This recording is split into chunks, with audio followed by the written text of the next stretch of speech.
Hello everyone, আসসালামু আলাইকুম। সোহাগীস kitchen home এলিমেন্টসের পক্ষ থেকে আমি সোহাগী, সবাইকে জানাই স্বাগতম। কাছে দূরে যে যেখান থেকে আমার ভিডিওটি দেখছেন, আশা করি আল্লাহর অশেষ রহমতে সবাই ভালো আছেন। আমিও আমার পরিবার পরিজন নিয়ে ভালো আছি, আলহামদুলিল্লাহ। সকালে নাস্তা অফ ক্যামেরায় শেষ করে কাঁচামরিচটা আমি পরিষ্কার করে রাখলাম। এখন আমি আপনাদের সাথে একটি পার্সেল শেয়ার করছি। আমি এই বিছানা চাদরটা স্বপ্ন নূর সংসার আপুর চ্যানেল থেকে অর্ডার দিয়েছিলাম।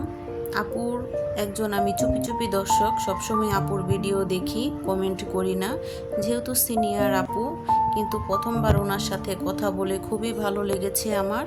আর এটাই আমার প্রথম ওনার কাছ থেকে বিছানা চাদরটা নেওয়া। খুবই মানসম্মত কাপড় বা ভালো লেগেছে আমার, বিশ্বস্ত একটি পেজ।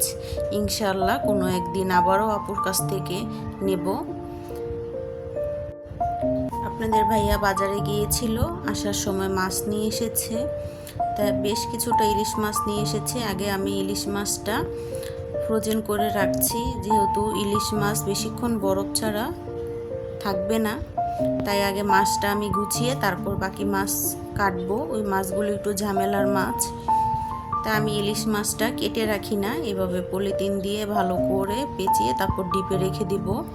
এখানে 6টা মাছ, একটা কাটবো আর 5টা রেখে দেব। আসলে আমাদের জাতীয় মাছ ইলিশ, কিন্তু আমরা বাংলাদেশি ইলিশ মাছটা পাই না। তো যাই হোক, এই যে আমি 5টা রেখে দিয়েছি, আর একটা আজকে ভাজি করব। একটা আমি এখন পানিতে ভিজিয়ে রাখবো, তারপর আমি কেটে নেব মাছটা। সাথে শিং মাছ, কই মাছ নিয়ে এসেছে। ওই মাছগুলো কাটতে তো একটু কষ্ট বেশি। অফ ক্যামেরায় ওই মাছগুলো আমি কেটে নিয়েছি। এখন আমি মশারির ডাউল ভিজিয়ে রেখেছিলাম, ওই ডাউলটা আমি পাটায় বেটে নিচ্ছি, ব্লেন্ডার করব না, যেহেতু এই ডাউলটা দিয়ে আমি পেঁয়াজু তৈরি করব। আমি এক ভিডিওতে দেখিয়েছিলাম কিছু ছোলা বুট তৈরি করেছি বাসায়। সন্ধ্যার সময় প্রায় আমার ঝালমুড়ি খাওয়া হয়, তাই পেঁয়াজুটা তৈরি করি।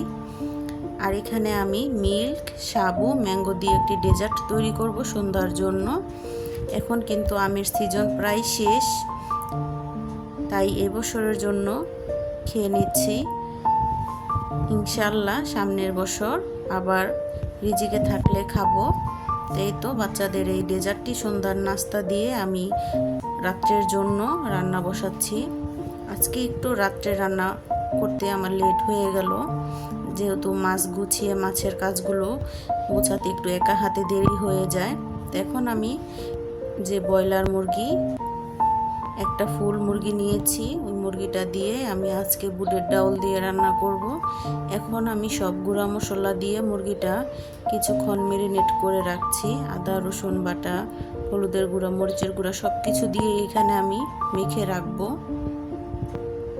এখানে আমি রাঁধুনি মুরগির মাংস মশলার কিছুটা গুঁড়া মশলাও দিয়ে দিলাম। এখন আমি এটা হাত দিয়ে মেখে তারপর আমি কিছুক্ষণ রেখে দেব। আজকে আর মুরগিটা আমি ভাজবো না, এভাবে রান্না করলেও আমার কাছে বেশ ভালো লাগে, আবার কষিয়ে রান্না করলেও ভালো লাগে, কিন্তু আজকে আমি এভাবে রান্না করছি। কিন্তু বেশিরভাগ আমি ভেজেই রান্না করি। তো এভাবে মেখে আমি কিছুটা সময় রেখে তারপর আমি রান্না করব। আর বুটের ডাউলটা আমি কিছুক্ষণ আগে ভিজিয়ে রেখেছিলাম, তারপর সিদ্ধ করে রেখেছি।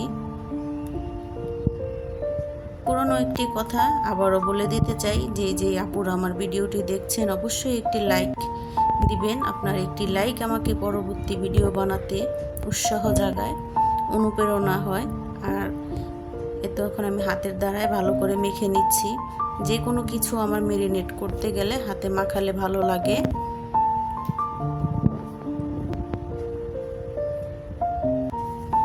অনেক দিন যাবতই কোনো ভিডিও ছাড়ছি না, এখন থেকে ট্রাই করব সপ্তাহে 2 থেকে 3টা লং ভিডিও দেওয়ার জন্য। এখানে আমি পেঁয়াজটা বেরেস্তা করে নিয়েছি। এখন আমি চিকেনটা দিয়ে দেব। চিকেনটা এভাবে 2-3 মিনিট ভেজে তারপর আমি ডাউলটা দিয়ে দিব। এখানে আমি কোনো ঝোলই রাখবো না, একদম মাখা মাখা রাখবো। রান্না করার আগে পরিপাটি করে রাখতে হয়, রান্নার পরে আবার পরিষ্কার করে নিতে হয়, তাই না? এই তো আমি পুরো রান্নাঘরটা ডিপ ক্লিন করে নিয়েছি। এদিকে আমার তরকারিটাও হয়ে গিয়েছে। সবাই ভালো থাকবেন, সুস্থ থাকবেন। আসসালামু আলাইকুম, আল্লাহ হাফেজ।